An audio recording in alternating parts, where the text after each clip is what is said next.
ለሁሉም ጊዜ አለ።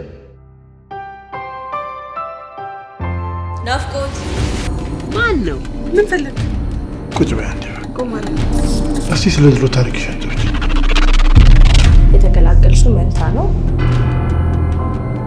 አንቺ ከእግዚአብሔር ምሕረት የሚገባሽ ስለሆንሽ ሩሃማ አልሻል።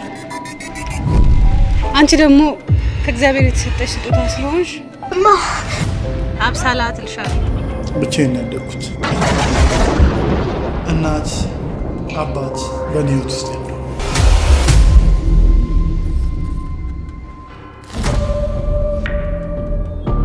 ልጆችሽ እኔ ጋር ናቸው። ማን ፈቀደልህና ልጆቼን ወሰድካቸው?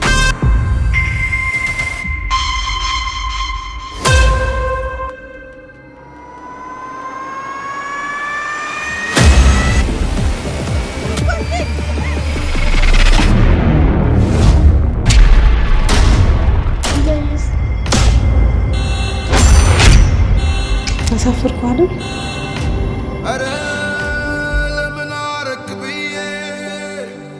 እኔ ከገላይ ውጭ ልከፍል የምችለው ነገር የለኝም።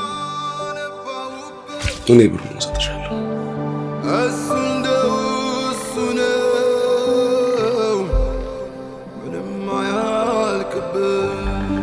ያልፍ ሲል ለካ ለሚጠባ አንድ ነገር ልነግርሽ ነው የመጣሁት። ናፍቃችሁኝ ነው።